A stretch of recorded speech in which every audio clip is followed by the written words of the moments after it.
talking Raiders and football dirt. Cause we are a new Raider talk show. We having good times, let's go. It's Mondays with Mikey and Murf. So check it out, we almost had a big win against the Chiefs. We did it again.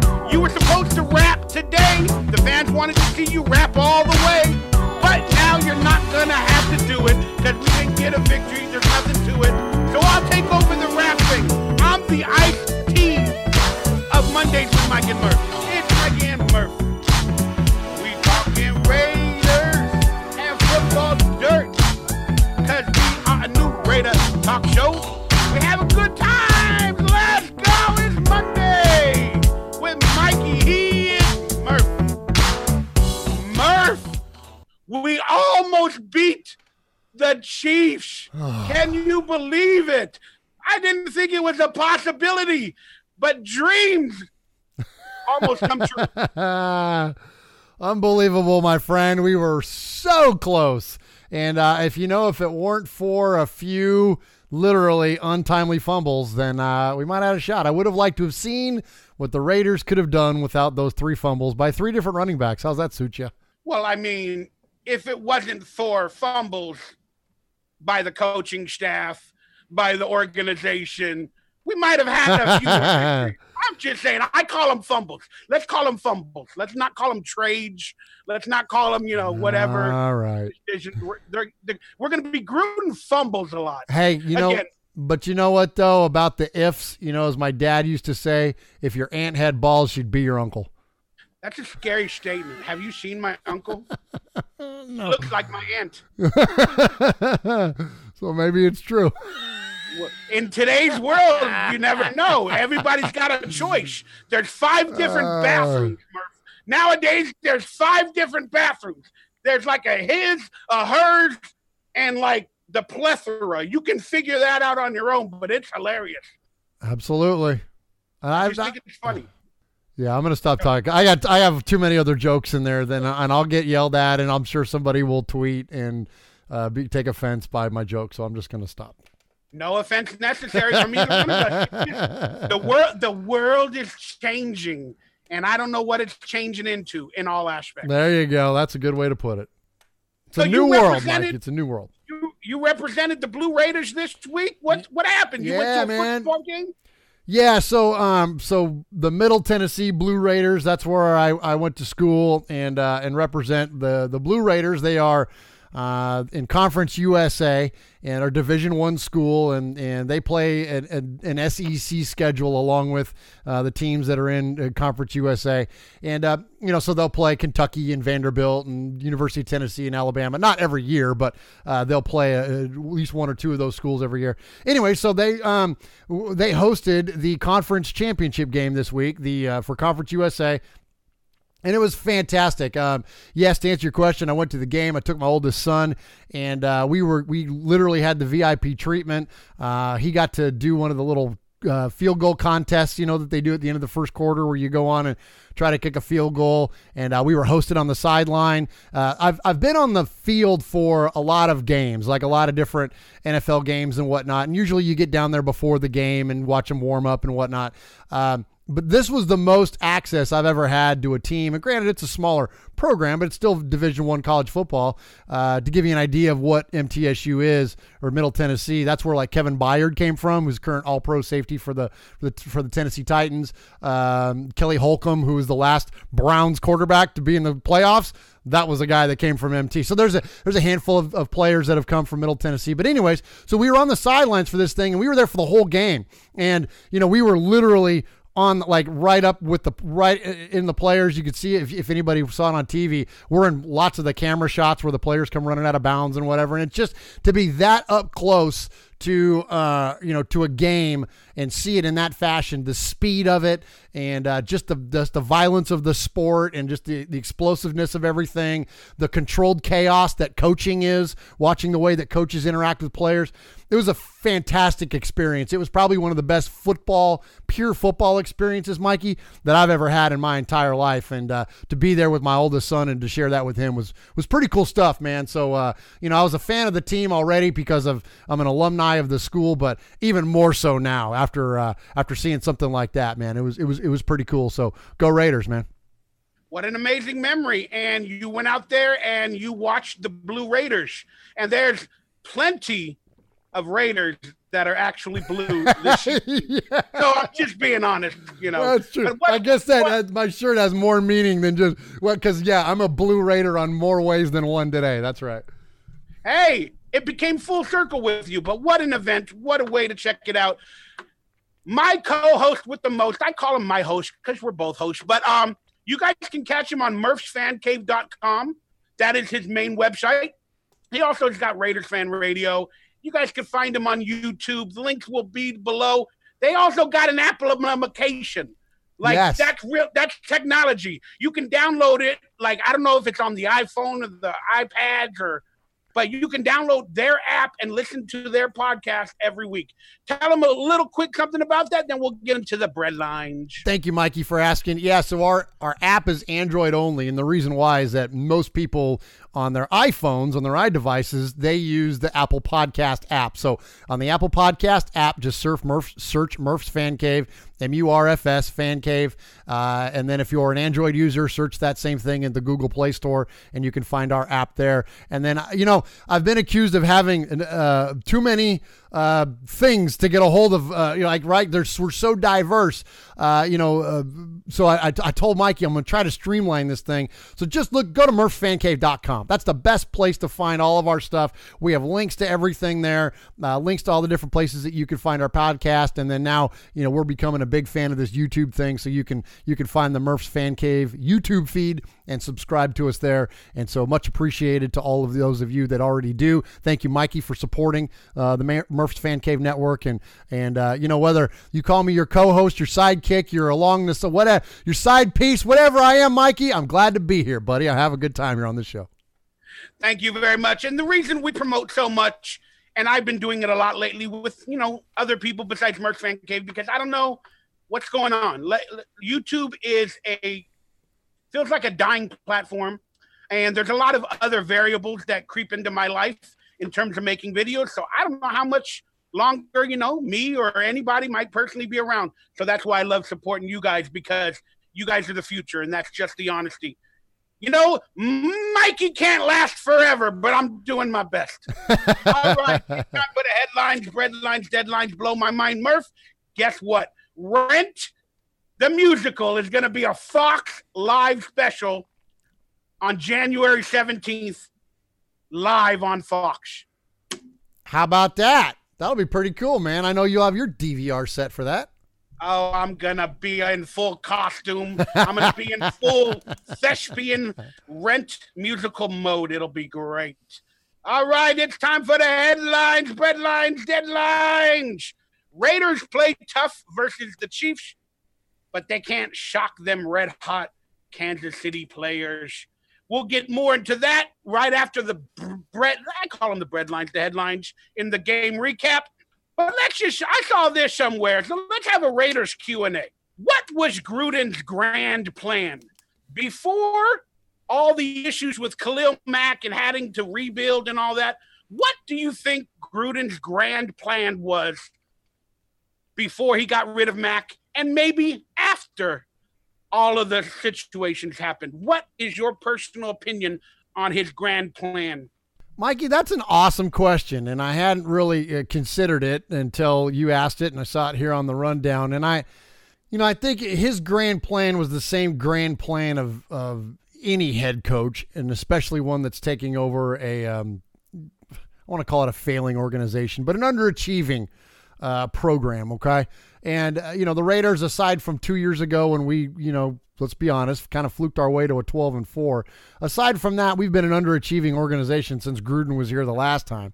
So I think a couple of things. I think that his grand plan was this, and this is the part that I don't feel was shared with us, nor I don't necessarily believe it should have been, but I definitely don't. I think that it was the the plan was that this was going to extend more than just a couple of years, that this was a long-term thing in play. Now, I don't think it was quite as long-term as he expected, and I think that that's where the genuineness of the way that they had to shift their approach because of Mac and other things that have happened. But I think they went into this thinking a lot more long-term than what we did. And granted, we were probably misled a little bit. Some of the rhetoric was, we're going to win here now. We're going to, there was a sense of urgency about the winning. Now I know a lot of that was manufactured by fans. It wasn't necessarily all of it manufactured by the organization. But the organization definitely didn't shout down that message. They were definitely, they were showing a face of that we were going to win and win now and try to get one for Oakland, right?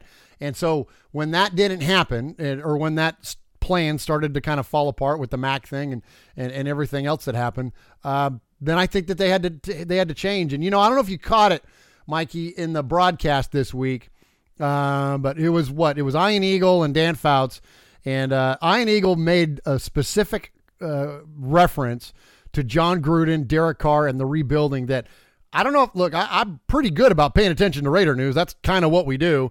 And I never heard it stated like he stated it.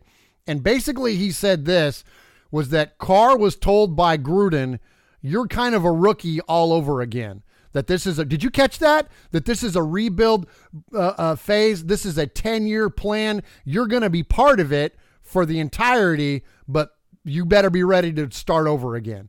And that was something we've never heard that. Now that came out in a production meeting apparently, and because that's where he got it for the broadcast. But so that's a long way to answer your question, Mikey. But I think that's right. That's the only thing that I can, after taking all of it into account, that's the only thing that I can conclude would be the most accurate or most realistic approach. What do you think? I'm curious to hear your thoughts.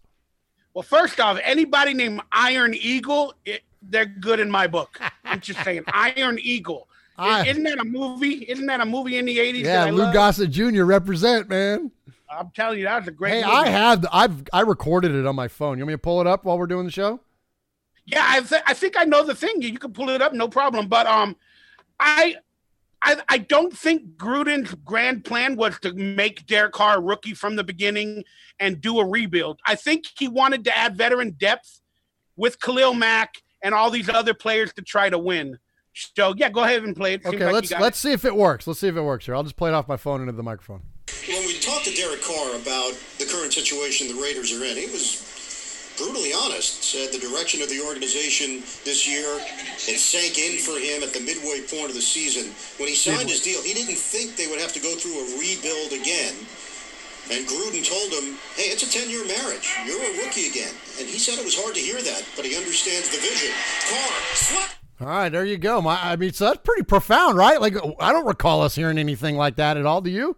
I don't, but he did say it happened midway, which meant after all this stuff. Right, so that's right. why I don't think he told Carr from the beginning, hey, it's a 10-year marriage and we're going to rebuild and we're going to get rid of all these players. That's fair. That's why I was thinking Gruden's grand plan in the beginning before the issues with Mac was that he was going to build a veteran type defense on cheap contracts, because I believe he was told to go cheaply through Mark Davis. I do believe that. And he was going to try to build a veteran on defense with Khalil Mack hopefully being a part of the team.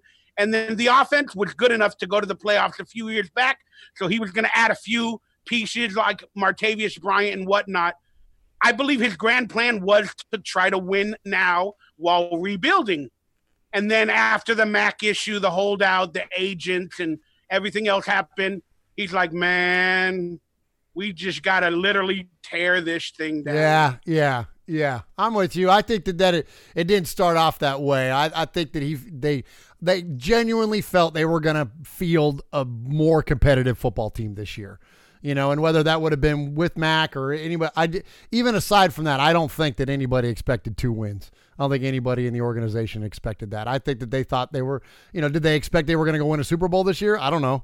I mean, we'll never find out, but I'm with you, Mikey. I think that they had all the good intentions to start off with. And then as soon as it started to go south, then like, if you're gonna burn it down, burn it all the way down, right? You know what I mean? Like if it's gonna start going that direction, you're never gonna tank. You're never gonna try to lose. But are you gonna try to set yourself up for future success? Yeah, you're gonna develop younger players. You're gonna put Brandon Parker in there and let him go to work. Like let him go fail. Like there's only one way to learn, and that's to go out there, right? You know what I mean? So I'm with you, Mikey. I think that's a fair assessment. Yeah, I mean, I hate the analogy with the fire. Oh, I'm sorry. That was pretty. My bad. Don't even worry about what I was going to say. The analogy is completely correct. Like if the house started burning, if you consider like Khalil Mack being traded or the agent issues, whatever happened, that would be like part of your house burning. Like maybe the kitchen and part of the bedroom, and you're like, if it's burning, we just got to burn it down. Like you just start over. I like that analogy. It sounds really dumb, but I loved it. All right, on to more scary issues. Kareem Hunt was released from the Chiefs once a videotape surfaced of him having an altercation with a woman. We are not going to go into that because that is none of our business, or we don't care. But there was a lot of rumblings because this happened back in February, and the tape was reported from the police station and the hotel, was reportedly released. Again, I do not know the truth, but was released, and the NFL requested it. But there was no answer whether the NFL received the tape and the Chiefs received the tape, but they requested it and they were given it, and it was released to authorities. And then the authorities said it was released. I don't know. So I'm posing the question, did the NFL know what was on the tape before, or the Chiefs? And did they do the right thing? So I made a little vlog about it, but I wanted to hear your take on this because I think the NFL knew something more than they're saying. And then I believe, of course, it was the right thing to do once the tape surfaced. But I just wanted your take, Murf, because I like to get other people's takes. Yeah, this, I'm a pretty big defender of the Shield, and I always tried to think of ways to understand why they do what they do. I don't have the vitriol for Roger Goodell that I think a lot of people do. I kind of look at it like, I try to evaluate it from a business perspective, and if he's the leader of the organization, he's appointed by Roger Goodell doesn't own the NFL, the owners own the NFL, and the owners appoint him as to be the man. And so, you know what I mean? Like I try to think of it in realistic type terms, very like utilitarian type terms. Okay. But that said, knowing that that's where my mindset is, when it comes to things like this, and when you're talking about the humanity and the sensitivity and really the disgusting kind of behavior and notions that are involved in domestic violence, whether it's somebody you know or don't know, when you're talking about this kind of stuff, this is where I completely move away from the league. And frankly, Mikey, these are the kinds of things that, I'm a pretty big football fan. I'm about as big as they come, I think, and as you are. And but these are the kinds of things that separate me a little bit from the league. There's some things that are out there that there's in no way can I come to an understanding nor condone. And I'm frankly disappointed in the way that the league handles these kinds of things. To me, it should be especially with the awareness of it and the way that our world is nowadays, where we actually understand the ramifications of these kinds of things and what goes on, and these behaviors have been exposed. Why wasn't this guy given a lifetime ban immediately? Like, to me, like, I'm all about a redemption story, Mikey. You know that. I think people deserve to be forgiven, and I'm willing to forgive anybody, and one day I want to be forgiven, right? And I think that we're all forgiven by up above. But that said, that doesn't mean you get to play freaking football. You know what I mean? Like, I'm sorry, dude. Like, you know what? You're going to have to find a different job because you don't get to do this one. This is a privilege. You are a public figure. You are a role model. Like it or not, I don't care. Doesn't matter. You are setting an example, and the league to cover it up from February, It is absolute BS, Mikey. I think I'm telling you, there are very few things separate me from this league. This is the kind of stuff that you want to send a message, NFL, quit it with the pink ribbons and the commercials. Do it by action. Do it by for real action. Not some freaking, self-congratulatory notion about on a halftime presentation or whatever. That's crap. Mm-hmm. You want to send a message about domestic violence in the league?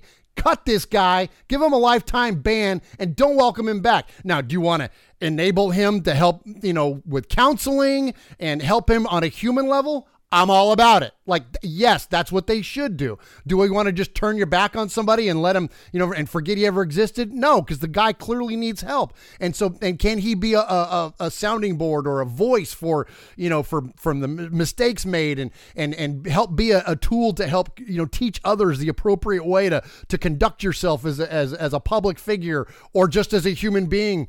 Those are all of those things. But you don't get to play football. Like, that should not even be a freaking issue. And I think anyways, I'll shut up because I'm gonna risk really running down the road here. But Mikey, yeah. I just think that it's garbage that this guy wasn't cut. And I hope that the Washington Redskins nor anybody else sign this guy to his football career needs to be over. Period. End of story. Yeah, I mean, that's why I'm saying it's becoming a polarizing subject.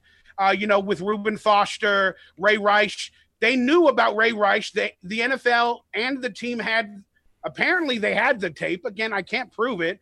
But then once it was released through TMZ, then, we gotta kick him out. Yeah. We gotta make it seems like it happens too late because they're expecting it not to be released. Why doesn't the NFL hire TMZ to be their investigators? Since clearly they get the jump on them on everything. And I'm only half kidding.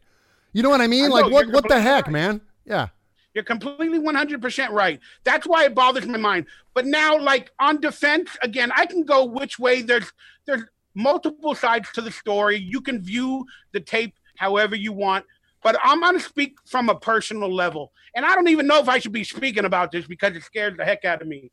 And I'm not comparing my situation to Kareem Hunt in any aspect, or I'm not condoning him or her or whatever. I'm not doing that. I'm just saying this is scary for everybody because you said they should be banned or this or that. Well, I was in a similar situation. I want help for people through these situations. I don't know how to do it. I don't know if they truly should lose their job. I don't know. But I've been in a similar situation. I was with a bunch of people. They were drunk. There was a girl one night, and she recognized me as an actor. So she kept disrespecting me, calling me donkey lips, introducing me to her friends, making fun of me, my lisp. She was clearly drunk. Then I walked up to her and I said, I've been hanging out with you and your friends, being an entertainer and a celebrity, to make you look good for 20 minutes now. And you keep disrespecting me. I go, please stop that. Then she goes, whatever, donkey lips. And then she starts slurring her words more purposely like I do. Then I said, you know what? Please stop being a do you have any respect for me? Any empathy? She goes, you call me a Then she starts hitting me. She starts spitting on me. You're a loser. You'll never be anything. Making fun of me being a D-list actor that'll never work again. I walk away. She grabs me by the hair, pulls me back. Then I go, get out of here. My elbow hits her shoulder. She falls, hits the bar end of the table.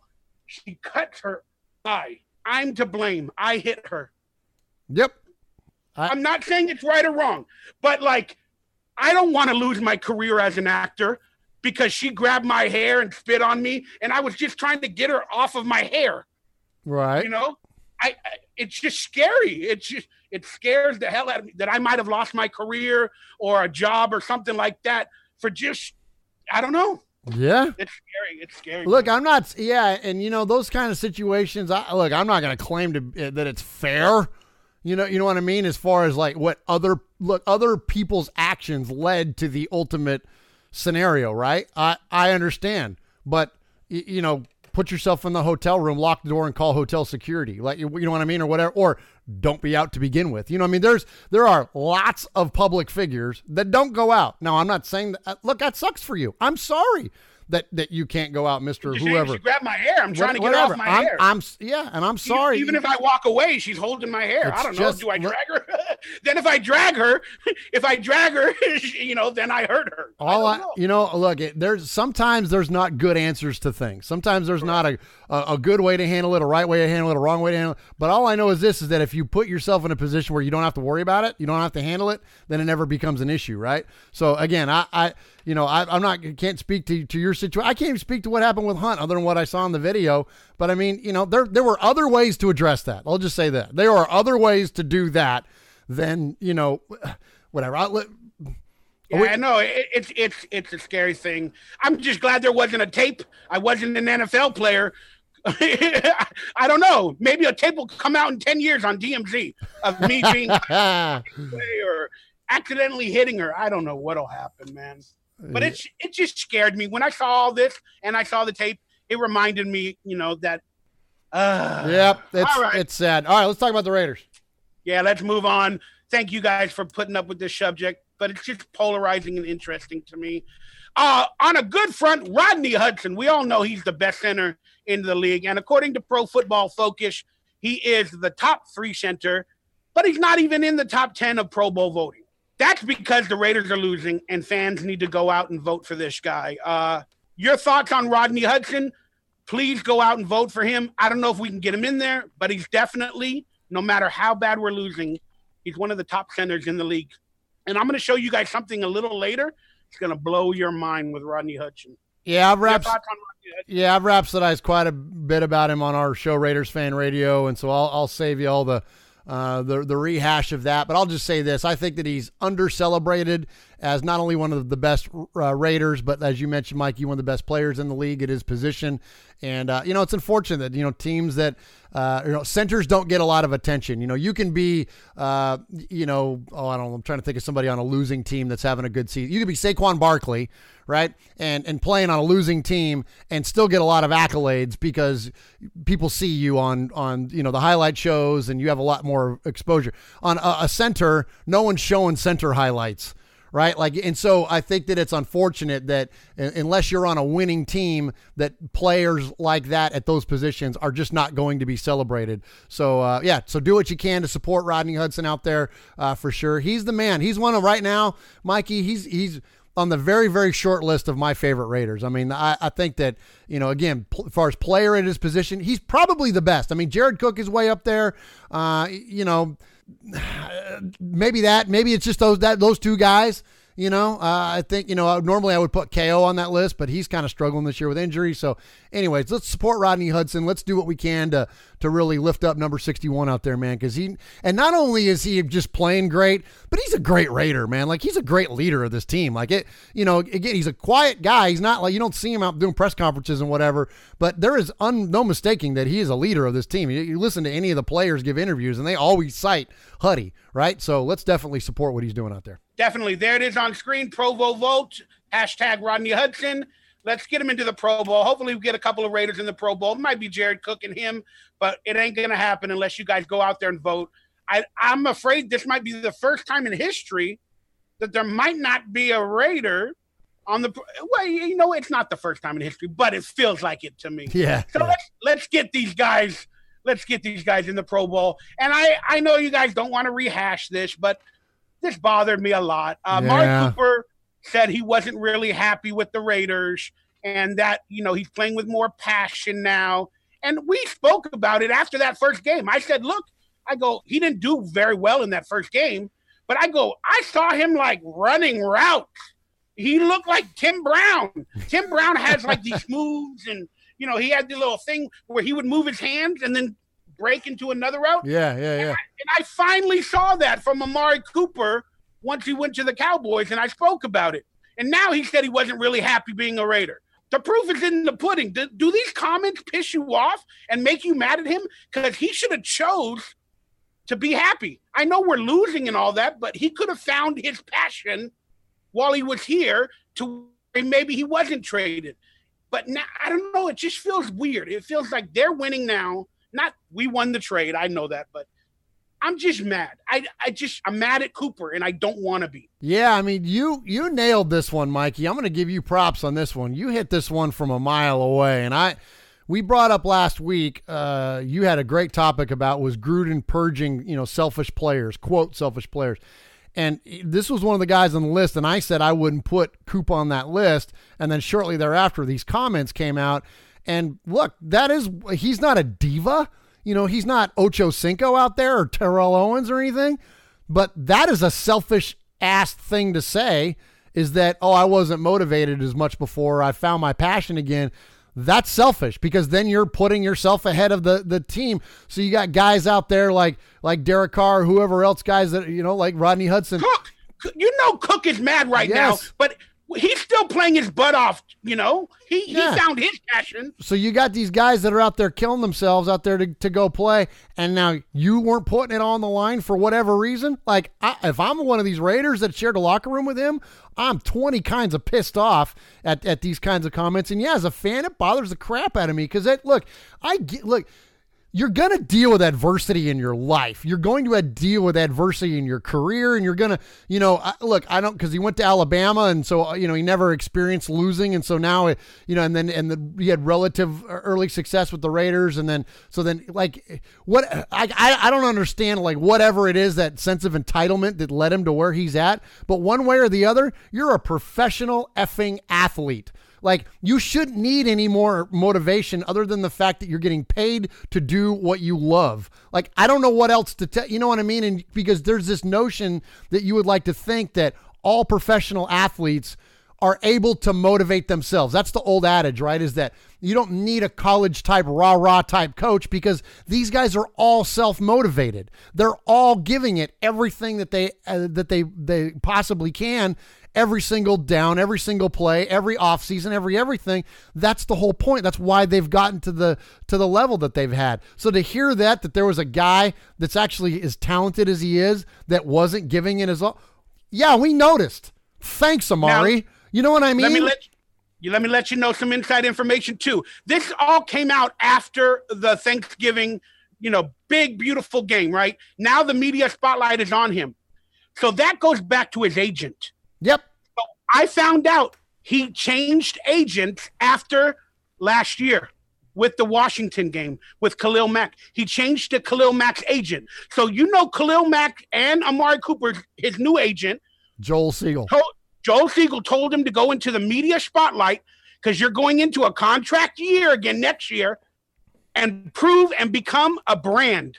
So this is all about Amari Cooper becoming bigger. So he took the spotlight of the Thanksgiving game to not only to get revenge against the Raiders with these type of statements and the fans, because Joel Siegel ain't happy with the Raiders because of, the Khalil Mack trade and all that.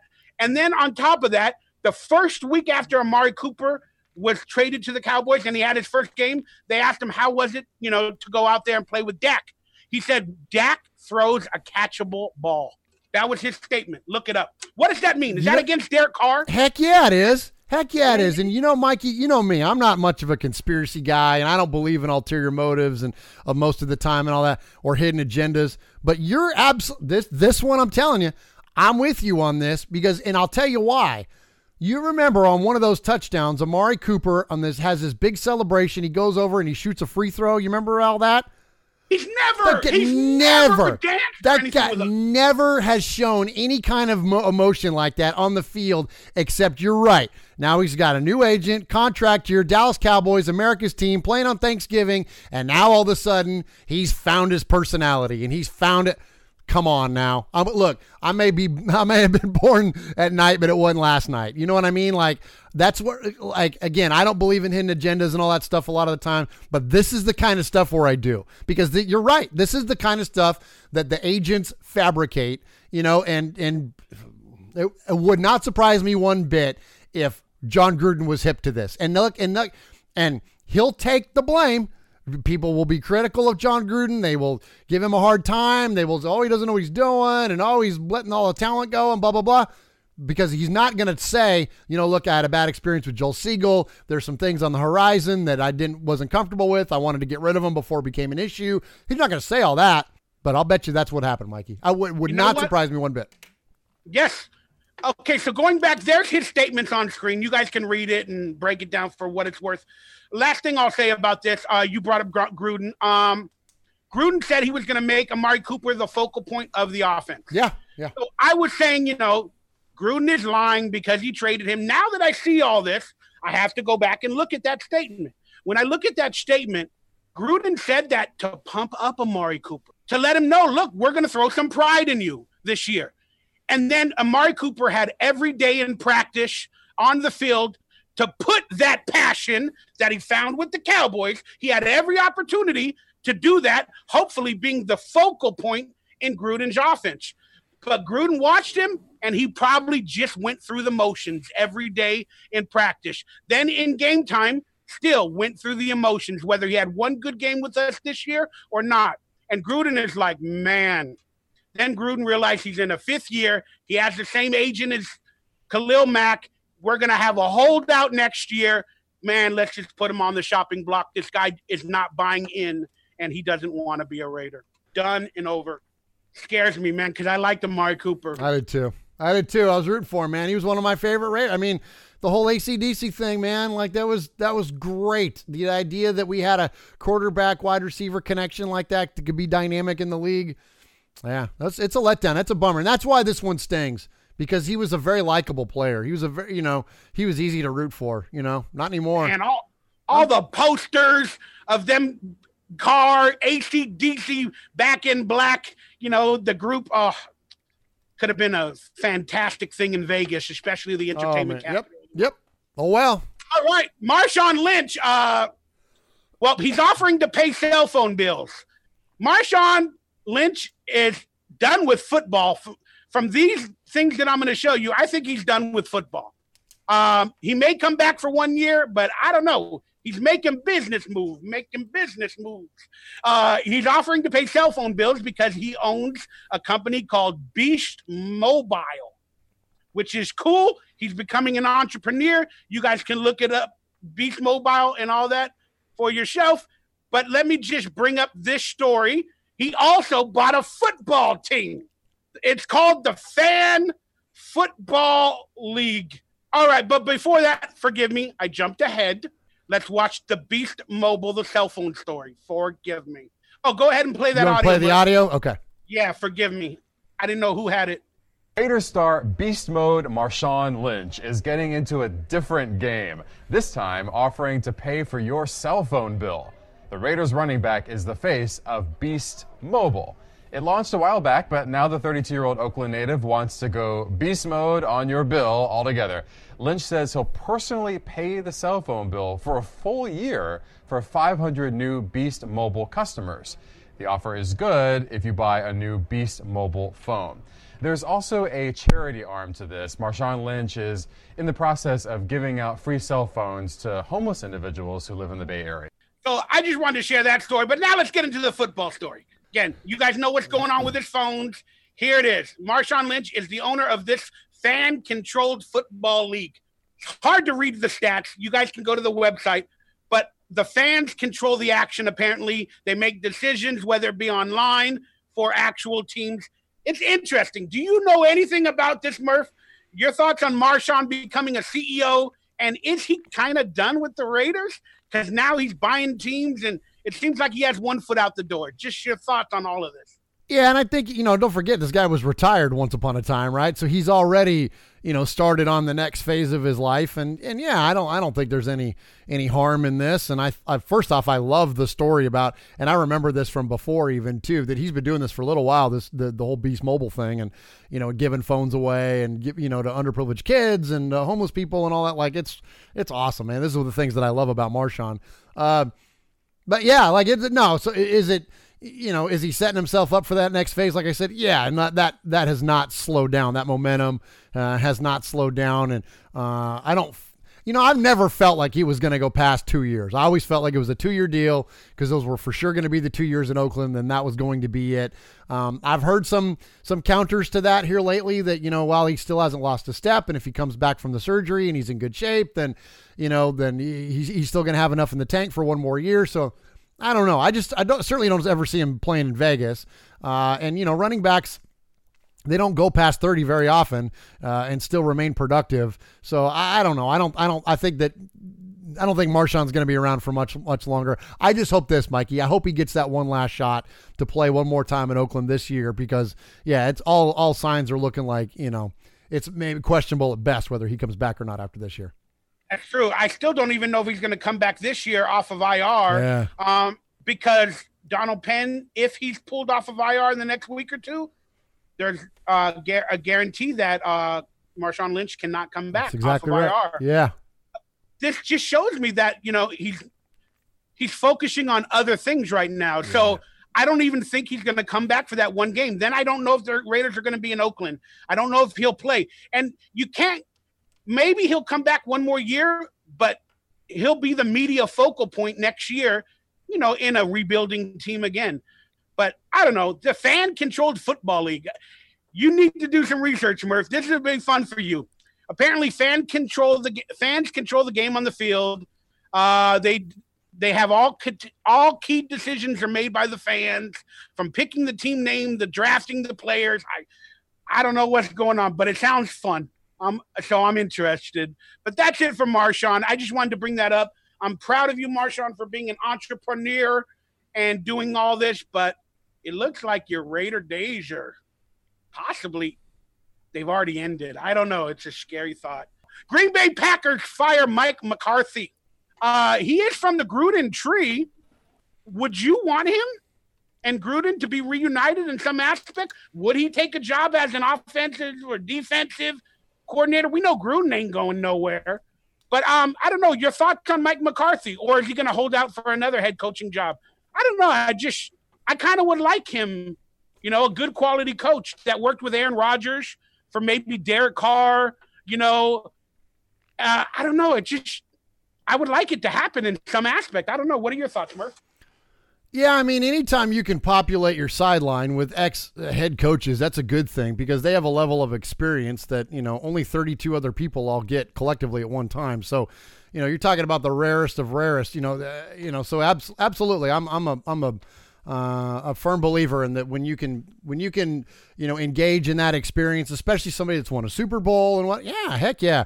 And it wouldn't surprise me, you mentioned the coaching tree and, I printed off the Sid Gilman coaching tree, Mikey, because we talked about it on Raiders Fan Radio a few weeks ago, and it's really an interesting look when you go down the Sid Gilman coaching tree. Of course, it starts with Sid, who is the coach of the then Los Angeles Chargers, who hired Al Davis, right? And so Al Davis obviously is really the big the trunk of the tree, right? After Sid Gilman, it goes to Al. And, Al hired Bill Walsh. Bill Walsh's first job was as an assistant coach, running backs coach for those Chargers under Al. And so that Bill Walsh coaching tree then, it birthed all kinds of amazing coaches. Of course, John Madden is directly related to Al. But then after you go from Bill Walsh down to Mike Holmgren, and then you get down to John Gruden, and then the other branch of that tree is Paul Hackett, and then you get to Mike McCarthy. So you're right. There's a lot of connectivity there. And when you look at, the amount of coaches out of this Sid Gilman tree that are still employed, there's like 5 of them that are still in the league. Of course, John Gruden, Andy Reid, John Harbaugh, Mike Tomlin, right? So, and then Mike McCarthy up until yesterday. So it's pretty unique coaching tree. There's a lot of coaching trees that are out there, but this one has produced a lot of big time coaches with a lot of Super Bowl rings, man, from Brian Billick to Joe Gibbs to, Gary Kubiak. So pretty cool. So yeah, I think there's definitely some connectivity there, and I would not be surprised to see Holmgren and or Mike McCarthy be part of the Raiders organization in some form or fashion, maybe even as late as this year, if not next year or the offseason.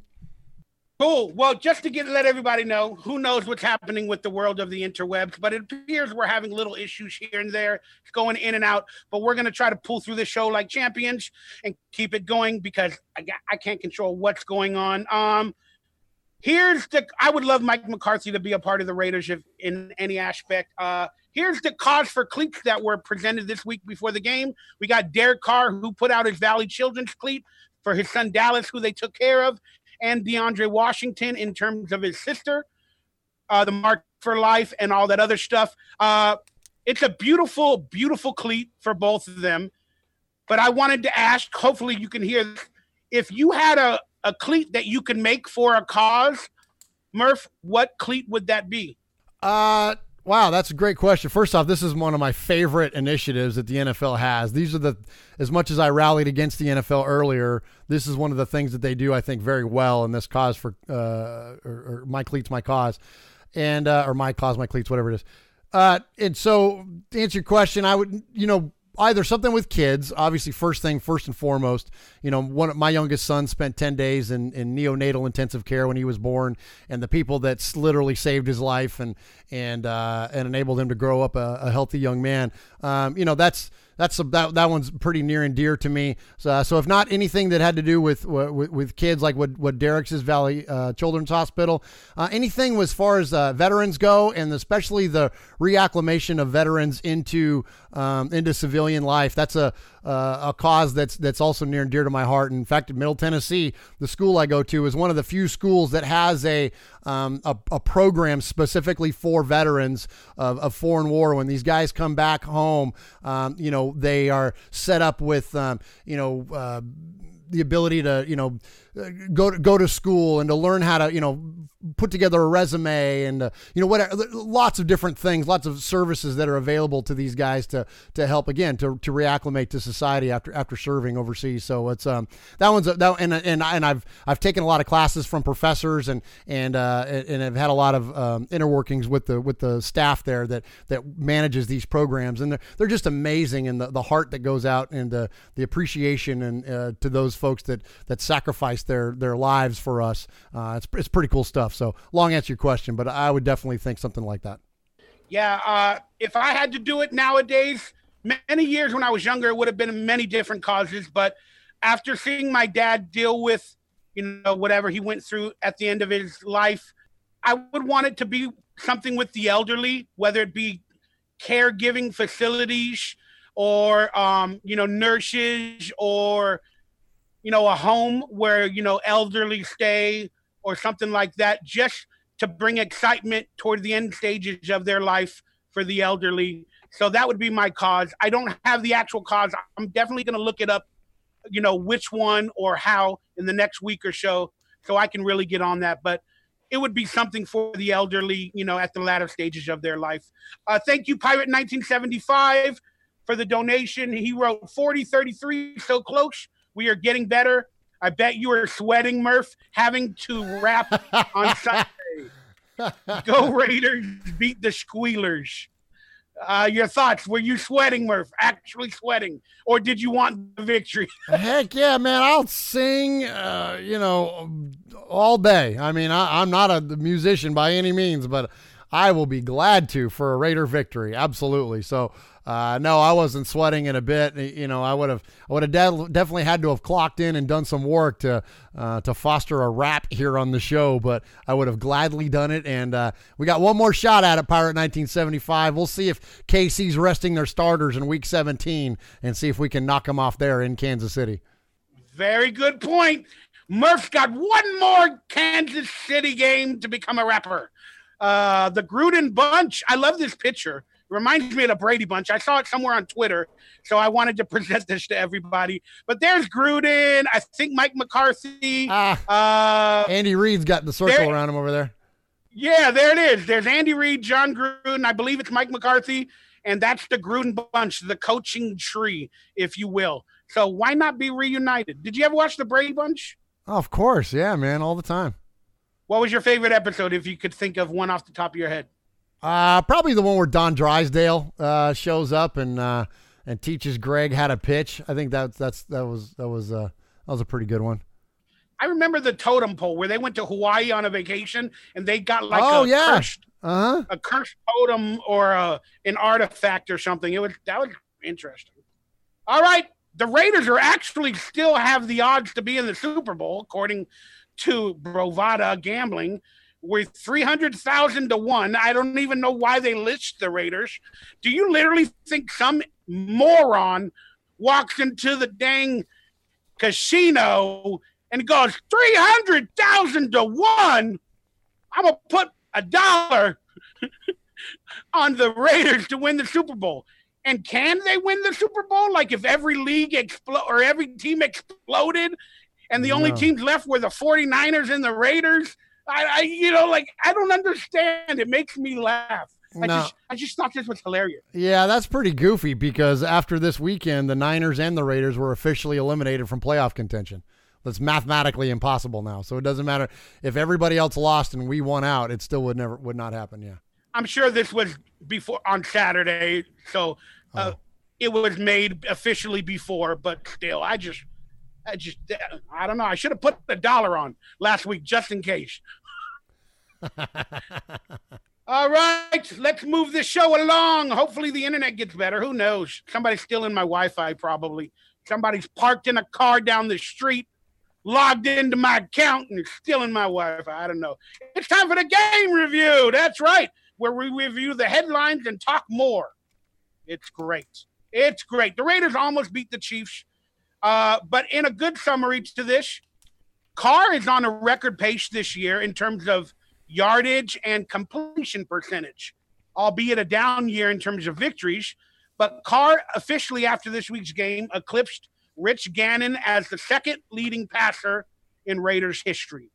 And there's Derek Carr's stats for the last 7 games, according to Raiders Beat. Raiders Beat kind of got weird headlines, so I don't really know if I should trust those stats, but hey, I put it on here, so you guys can blame me. Derek Carr is 148 for 221, 67%, 9 touchdowns, no interceptions, and a 99.2 rating. Your thoughts on Derek Carr having technically a great year, but in a losing season? Yeah, those numbers are accurate, so they definitely get props for that. And yeah, one of the things we were critical of Derek early on was his turnovers, right? And he was turning the ball over at inopportune times after big gains, on the goal line, whatever, in the end zone, whatever it may be. And so the fact that he's got that fixed and has now thrown 9 touchdowns and 0 picks, that's pretty good. And that's what John wanted him to do, is to be efficient with the football. And I'll tell you what's fun about watching this last game is that not only was he efficient with the football and wasn't putting it at risk of turning the ball over, but he was still pushing it downfield, right? So, and that's been another criticism of Carr here lately, is that, he's only checking it down. He's not pushing it downfield. Well, they push it downfield plenty in this game. So I thought that was encouraging to see. And in terms of the yardage goes, now look, this is today's NFL, man, and we're going to get, somebody's going to throw for 6,000 yards here in the very near future. It's just going to happen the way that the league is going with the rules and whatnot. So it's not surprising that Derek Carr is throwing for as many yards as he has. But still, he eclipses Rich Gannon, and next on the list is Snake, man. And, Snake threw for 19,000 yards in 130 games. Carr's just shy of 18,000 yards in 74 games. So, very, very, feasible that Carr passes,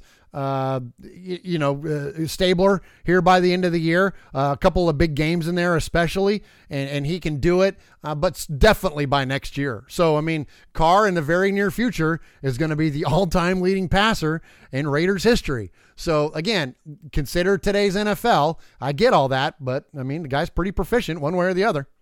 There you go. So now can you even predict Derek Carr not being the Raiders quarterback if he passes all of those people and then they get rid of him in the next 2 years? Like, I don't know. That sounds scary to me. If it's just a little scary. Yeah, I don't see it happening, and I was, even as recently as a few weeks ago, I was thinking, Cars, could possibly be expendable too, that no one is an untouchable in this. But I think that after the comments that we heard from Ian Eagle that we played earlier today, and knowing what those conversations have now been between Gruden and Carr, and yeah, does the guy eclipse Kenny freaking Stabler and then you're going to let him go?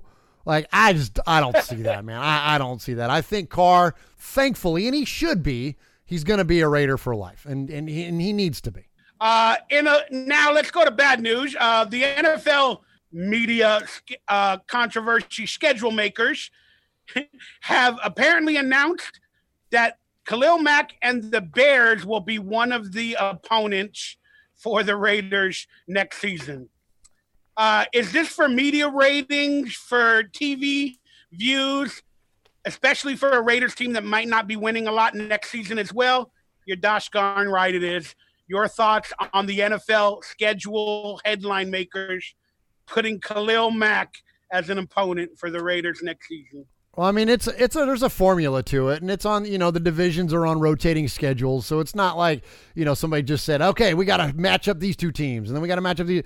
It's all based on where you finish and where you are in the rotation, and that's why two of the opponents are still left to be named. I think one is like whoever the equal place finisher is in the AFC East, and then the same thing in the NFC West, I want to say. I don't remember what it is, but anyways, but there is a formula to it. So, but that said, the NFL they're not dummies either, and they're very good at taking, the opportunity to put, games like this on display. It's like the other day, right after Bob McNair passed away, like the Texans were on Thursday Night Football. It was like the timing of it, right, is pretty interesting at times how this works out. So yeah, it does.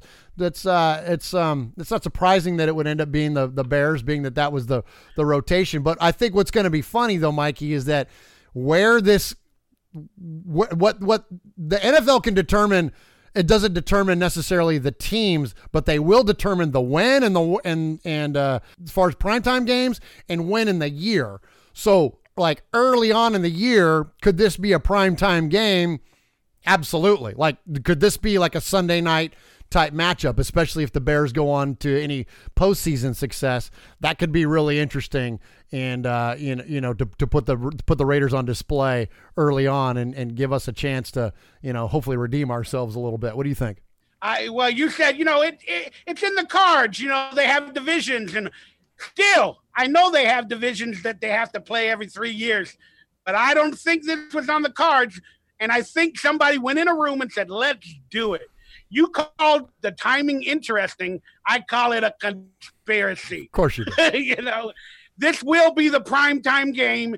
It'll be on Monday night or Thursday night for the NFL Network early on in the season. You are 100% correct there. They will do this to get ratings. And then let's go to John Gruden. Okay, he threw a flag during the game after a touchdown within 2 minutes left of the first half. Then Gruden said, people were like, didn't Gruden know the rules? You get it. They want to bash on Gruden because it's going to happen again. But Gruden said he knew that he couldn't throw the flag and that he did it as a message to Al Riveron. I mean, do you believe this, that Gruden knew and it was a message? Or what? And then I'll give you my opinion after. Heck yeah. Yeah. I mean, you could read his lips. I mean, you could see it in the moment what he was doing. And absolutely, I'm surprised that, frankly, once upon a time, there used to be a penalty to try to challenge a non-challengeable play. So I was surprised that either something changed and I wasn't aware of it, or Gruden got away with something there. But one way or the other, yeah, clearly he knew what was going on, and it wasn't going to be penalized anymore one way or the other. What's the message? I mean, by doing that, again, you're mad at the play or the call or whatever, but what's the message from your point of view? You're driving a point home. You're driving the point home. That look, no, you're wrong. Look at it. Look at this. You know what I mean? And Gruden was right. Like, look at this darn thing. That was not a catch. That thing hit the ball and moved. And the deal is now is that you're allowed to let the ball make contact with the ground. Now, last year would have been absolutely incomplete pass no matter what. But now they say, all right, the ball can hit the ground, but as long as you maintain control of it, that it's still a completion. But any movement to the ball is an incompletion. Well, the ball hit the ground and it moved in Kelsey's hands. So therefore, it should have been an incomplete pass. So Gruden is absolutely right. So he's driving the point home. No, you missed it. So I'm throwing a flag again. Well, nothing wrong with that at all. I think it's great. Yeah, I mean, I see it a little bit differently. I believe whether there's a point in there or not, you're trying to win the game. And I believe he was trying to, challenge the play, but I don't think he knew that the ramifications that could come from it, meaning you lose a timeout later in the game. You only have a certain amount of challenges, and that game was so close that decision could be a bad one. So if now after the fact he says it's a message, well, then the message was early on that you might have, been willing to lose the game, lose a challenge, lose a timeout to send a message. And I don't know if that feels right in a close game. And then he says it's a message to Al Riveron after the game. Maybe that's because the media questioned him and said, doesn't he know the rules? And then now he's deflecting the next day and saying it was for a message. I don't know. There's multiple ways you can I don't look know. at You're it. not allowed to criticize But, the officials. Otherwise, you get fined. And so this was a pretty, if you think of it in these terms, Mikey, he was able to get his message across, which was that you blew the call. And he doesn't run risk of getting fined. He's not acting out against the NFL, but he clearly is sending the message that you guys blew the call. And they did. And that's the thing, is that if Gruden was wrong on this, you would get a different opinion from me. But you're not, because he wasn't. And so you've got to consider that. Not you, the proverbial you, have got to consider the idea that the guy is right. There it is. 20 shows with the proverbial you. We've officially hit 20 shows with you making that statement. I didn't even think about it. I thought we were not going to go there, but you did it. I don't want to let you down, my man. I don't want to let you down, Mikey. That was great. That wasn't even planned. Now I don't know if we need to plan it moving forward, but that wasn't planned. That was beautiful. All right. So again, whichever way you look at it, he possibly could have lost a timeout at a challenge in a close game, and that scares me for a little bit. But you're right. The play call was wrong. And if it sends a message to the NFL, I don't think they care, or I don't think they got it. Don't. No, they don't care. From my point of view. That's funny you just said that, too, because you're dead on. They don't care. They don't care. Jared Cook, man, should be in the Pro Bowl. So we got another Raider that should be in the Pro Bowl. But he was asked after this game, he's going to be an unrestricted free agent next season. And then somebody in the locker room, maybe Matt Schneidman, the reporter, asked, do you, Jared Cook, want to be a Raider next year? And he immediately yelled out, yeah, of course. I mean, who don't want a job? I mean, you don't want a job next year? Because Jared Cook has been with teams that have not really targeted him or made him the focal point, and he clearly is with the Raiders on this team. And he's looking like the second best tight end in the league from my perspective, beyond Travis Kelce. So he needs to be in the Pro Bowl, and I would love Jared Cook to be signed as a big-time free agent next season and get the money he deserves. Him and Carr's chemistry is off the hook. Your thoughts? Yeah, I agree. I was just looking. I was trying to think of all the teams. I know he started with the Titans, and then he went to the Rams, right? And so then the Packers. And now the Raiders. So yeah, I'm with you, man. I think that now, granted, it's going to be expensive. But I think that, you've got to have a good tight end. A good pass-catching tight end is your quarterback's best friend, right? Only thing that would come close would be a pass-catching running back like a Le'Veon Bell type guy, somebody that can come in and bail you out when your quarterback gets under pressure.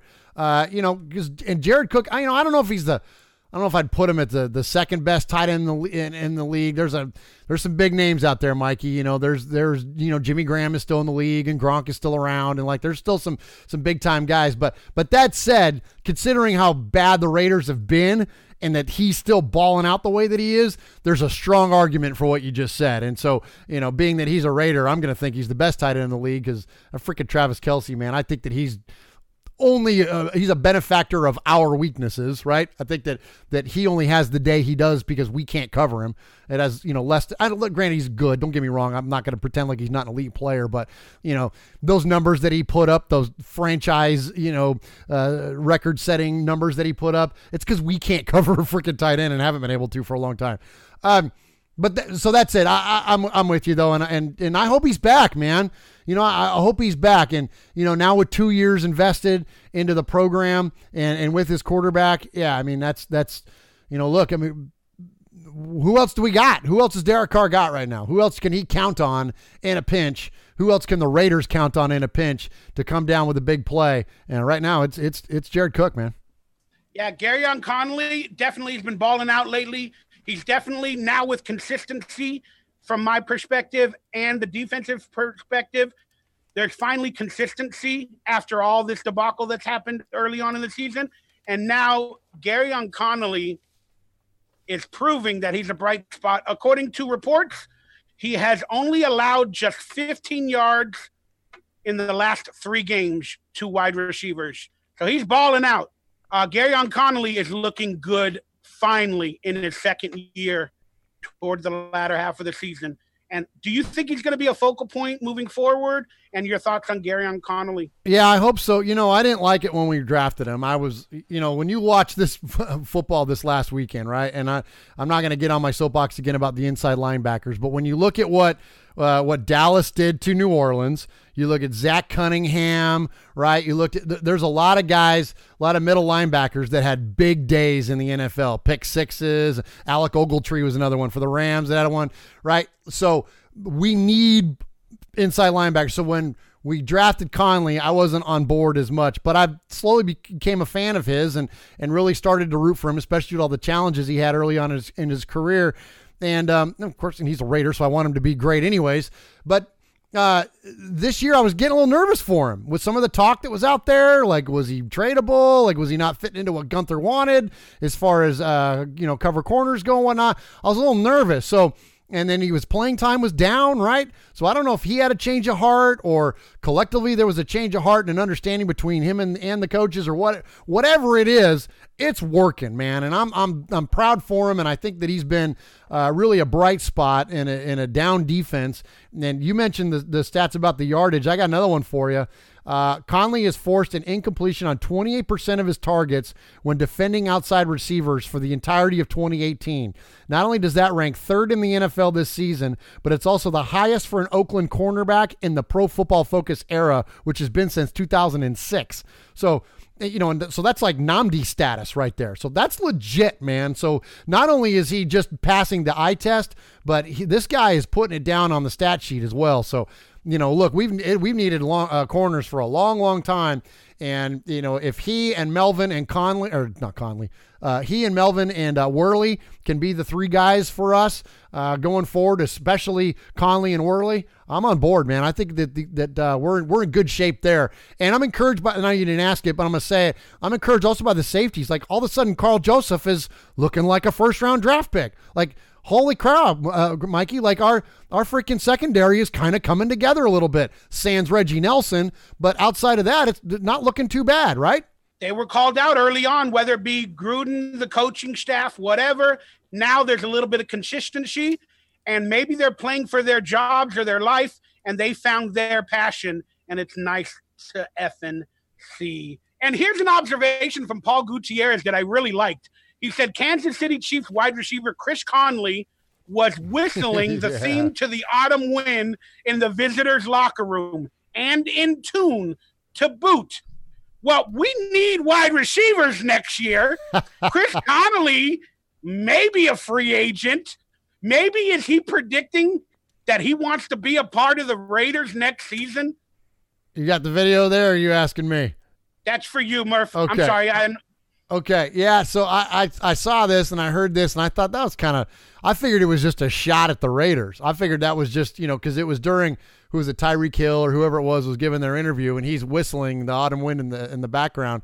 And so I thought, well, that's just a way to take a shot at the team. But then they asked him about it, and he said no. He's like, man, he goes, they play that song like 20 times during the game. He goes, it was just stuck in my head. And so I was just whistling it, which was kind of funny too. And, in a rivalry game like this, whatever it is, whether he was doing it to take a shot at the team or what, I'm okay with it. Like, because this is all's fair in love and war when it comes to a rivalry like this, where these two teams hate each other. So I thought it was kind of funny. I don't think it's any indicator that he's going to be a Raider next year, but I thought that it was a fun little story. And in fact, I was planning on playing the audio on our show this week. So I'm glad you brought this story up, Mikey. It was a funny one. Yeah, I like it. I took it as a positive. Well, I didn't take it as a jab because everybody loves the autumn wind theme, and I'm just glad he could whistle it in tune. I can't. Yeah, yeah, he did a good job. It's pretty on. Yeah. All right, here's the official 2019 draft order as it stands today. We moved up from number 3 to number 2, so the Raiders got a victory in that aspect.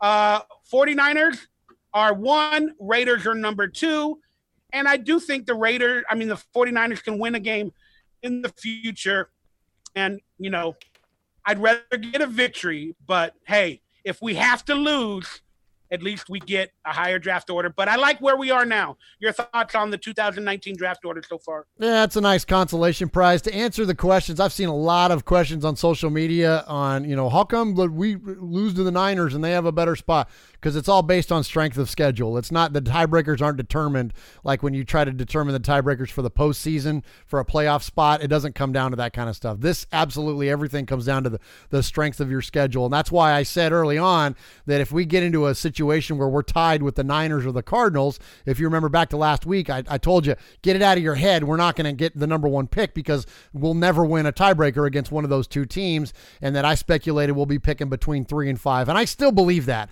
I don't think we're going to end up with the 2nd overall pick. I mean, look at all these teams in there. And I think that we're going to win some games still, especially as encouraging as that was that we were able to handle the Chiefs. Granted, it was at home. But look, if we can put up 33 points like that, and, look, we gave up a lot of points to a team that scores a lot of points.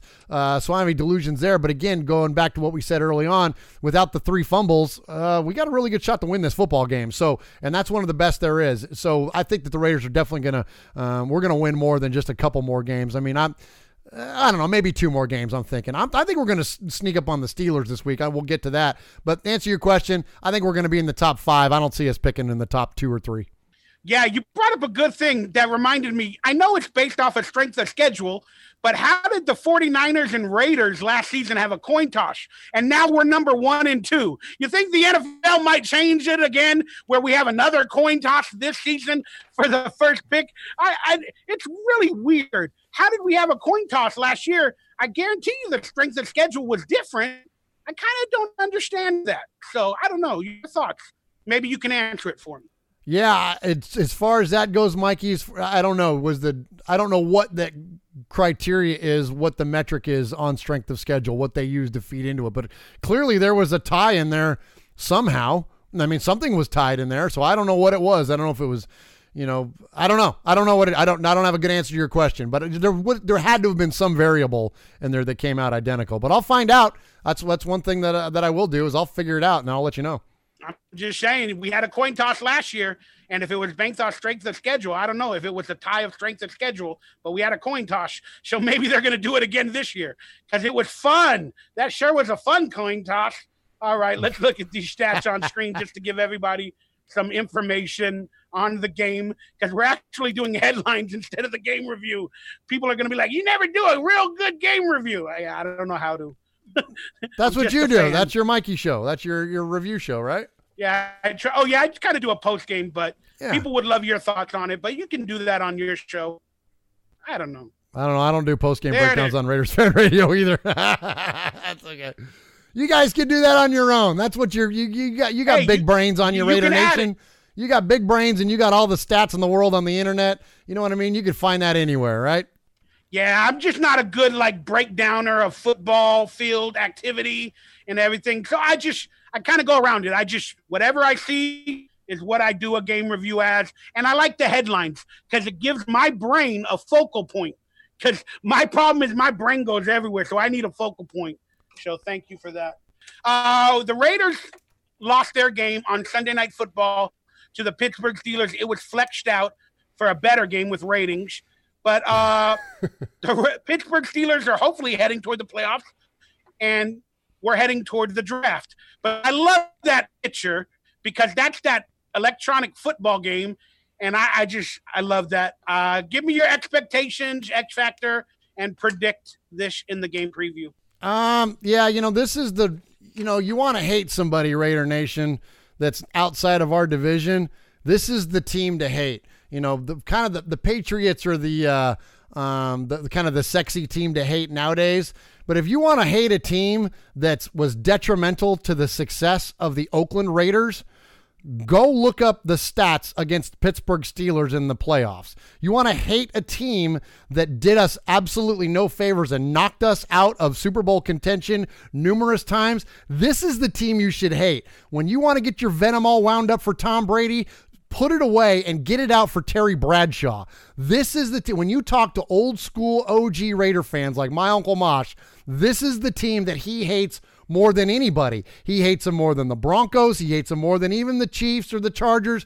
These are the guys, because this is the team that kept us out. And finally in 1976, when we did make it to that first Super Bowl and win it, guess who we beat in the AFC Championship game that year? It was these frickin' Pittsburgh Steelers. So look, these guys are responsible for a lot of the Raiders' lack of success in the 70s because of their own success. So I said all that to say this. I hate this freaking team. I've always hated this freaking team. The people that molded my fandom hated this freaking team, and to the fact that where we don't even say certain people's names in our home because they're worse than bad words, okay? So when it comes to the Steelers, I hope we beat them by 50, and we've done a pretty good job of upsetting them in the past. You think about the magic of Terrell Pryor. You think about the magic of Bruce Gradkowski and Louis Murphy, right? Like, we've found ways to beat this team in the past when we were inferior in terms of talent. Hopefully the Raiders find something in them to beat this team again. Guys, I don't do good at predictions, but I'm going to give a prediction on this one, and I'm going to trust and I'm going to hope that the Steelers, coming off of last night after getting beat down by the stupid Chargers, that we can come in and catch them while they're down. We can kick them while they're down, and we can beat them by 20. And I'm saying the Raiders win this game 31-10. That's only 21 points, but you know what I'm saying. I love it. Coming off that game versus the Chiefs, like I said, I didn't expect a victory. I'm not a victory, but I didn't expect it to be so close. The Raiders balled out. So what that game versus the Chiefs does for this Raiders team, especially Pittsburgh coming off a couple of losses, it gives them a little bit of confidence going into this game that we can compete. We can. Pittsburgh is on a downward spiral. We're looking that much better every week. So we can honestly, I feel, compete in this game. I'm not going to give you my prediction now, but I'm letting you know that the confidence of this Raiders team and the lack of confidence for Pittsburgh, this is a do-or-die game. So Pittsburgh needs to give their best, and I believe the Raiders have a little bit of confidence, and I think this is going to be a closer game than people think if they're going to say the Raiders are out of it, and we might even get a victory. I don't know what's going on. That's what I'm saying. All right, there it is, Murf. That was our lack of internet for that last half of the show. Forgive me. But there it is. That is our show for today. Any closing statements and who you got in tonight's football game? I don't know. I guess give me the Eagles, maybe. I don't know. I can't stand to watch the NFC least on TV. It feels like every primetime game is, if it's not the Patriots, it's somebody out of this dumb division. So I don't know. But I guess I hate the Redskins more than I hate the Eagles because we've beat them both in Super Bowls, right? So I don't know. But I guess probably the Eagles, I suppose. Maybe just because it's Gruden's brother is on the other sideline, and I don't want to root for him. I only got room in my heart for one Gruden. So so give me the freaking the fly Eagles fly. How about that? These are possibly two teams that are really fighting for maybe a wild card or a last spot or a last hope of being in the playoffs. So tonight will be a fight, and it'll be a fun game to watch if you're a football fan in general. I'm going to go out on a limb and say Gruden loses again. Another Gruden loses again. So I'm going to say the Eagles somehow bring themselves back into the fold of possibly the playoffs. Hey, but who knows? Hey, before we get out of here, can I say one more thing? Go for it. Thank you for inviting me and Uncle Mosh to be part of your new interview series, Inside the Raider Nation.